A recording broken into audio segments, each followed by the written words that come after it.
कामचोर देवरानी। एक बार की बात है, सुषमा अपने पूरे परिवार के साथ खुशी खुशी मोहन नगर में रहती थी। उसकी दो बहुएं थी, पल्लवी और शिवानी। एक दिन दोनों बहुएं रसोई में काम कर रही होती है कि तभी उनकी सास सुषमा उन्हें बुलाती है। अरे बहू, जरा इधर तो आना। शिवानी, जरा जाकर देखना सासू माँ क्या कह रही है। दीदी आप ही देख लो ना जाकर, आपको भी तो सुनाई दे रहा है। अरे मैं आटा गूंद रही हूँ ना, तुम चली जाओ। हाँ तो मैं भी तो सब्जी काट रही हूँ ना दीदी। अरे बहू, जल्दी आओ। वो ये तो जाएगी नहीं, मैं ही जाकर देखती हूँ कि क्या करना है। पल्लवी सुषमा के कमरे में जाती है। जी मम्मी जी, क्या हुआ?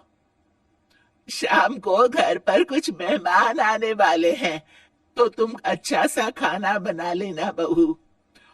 ठीक है मम्मी जी, आप बता दीजिए क्या क्या बनाना है और कितने लोग आ रहे हैं।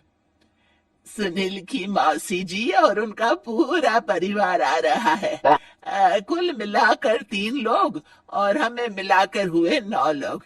तो अभी से ही तैयारी करना शुरू कर दो। और हाँ, घर की सफाई भी कर देना, हाँ, अच्छे से। जी मम्मी जी, सब काम हो जाएगा, आप चिंता मत कीजिए। पल्लवी शिवानी को घर में मेहमान आने वाले हैं इसके बारे में बताती है। क्या 9 लोगों का खाना बनाना होगा, घर की सफाई करनी है? बाप रे, सासू माँ ने तो हमें घर की नौकरानी ही समझ कर रखा है। ऐसा नहीं बोलते शिवानी, हम इस घर की बहू हैं और घर के काम करना हमारा फर्ज है। दीदी तो है ही सासू माँ की चमची, जब देखो सासू माँ सासू माँ। मैं तो इतना सारा काम नहीं करने वाली। हाँ।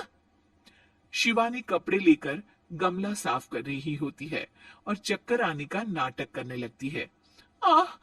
मेरा सर चकरा रहा है। तभी वहां पल्लवी और सासू माँ जाते हैं। अरे बहू, क्या हो गया तुम्हें? मम्मी जी, बहुत तेज सर में दर्द हो रहा है। आ, आ, तुम एक काम करो शिवानी, आराम कर लो। नहीं नहीं दीदी, घर में मेहमान आने वाले हैं, मुझे आपकी मदद करनी चाहिए।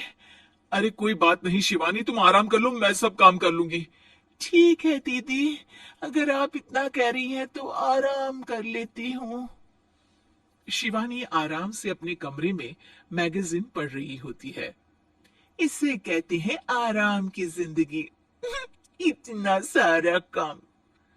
चलो सारा काम खत्म हो गया, शिवानी को देख आती हूँ। शिवानी अपने कमरे में ईयरफोन में गाने सुनते सुनते सो जाती है और उसके साइड में मैगजीन भी रखी होती है। पल्लवी वहां आ जाती है और वो सब देखती है। ओहो, तो मतलब सब काम चोरी का बहाना था। अभी बताती हूँ इसको। घर का सारा काम मुझे करना पड़ा और ये महारानी यहाँ मैगजीन पढ़ रही है, गाने सुन रही है। पल्लवी रसोई से एक प्लेट और चम्मच लेकर आती है और शिवानी को थाली बजाकर उठाने लगती है। शिवानी अचानक से उठती है। उठ गई महारानी, गाने भी सुन लिए, मैगजीन भी पढ़ ली। तुम तो बहुत बड़ी झूठी निकली शिवानी। तुमने सर दर्द का बहाना बनाया ताकि काम करने से बच सको।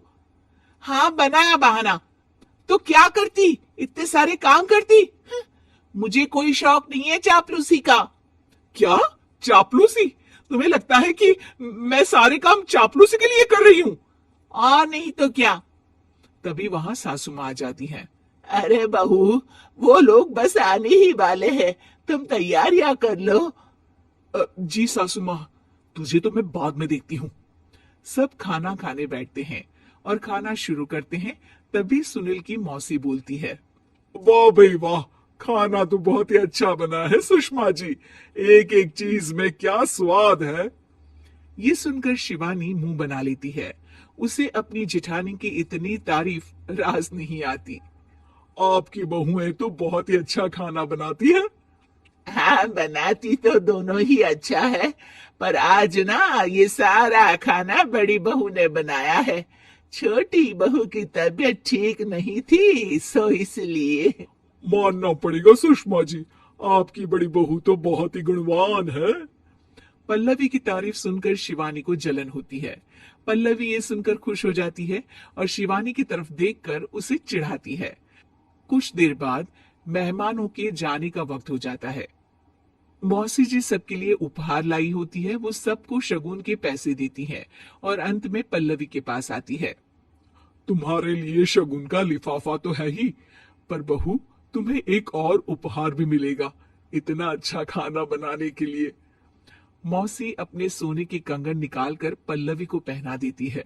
ये लो, ये मेरे मनपसंद कंगन है, अब से ये तुम्हारे हुए। धन्यवाद मौसी जी। ये देखकर शिवानी तो पूरी तरह से जल जाती है और गुस्से से रसोई में चली जाती है। तभी वहां पल्लवी आ जाती है और उसे अपने कंगन दिखाने लगती है। देवरानी जी, अब आपका सर दर्द ठीक तो है ना? मुझे लगता है कि अब सर दर्द शुरू हो गया होगा आपका।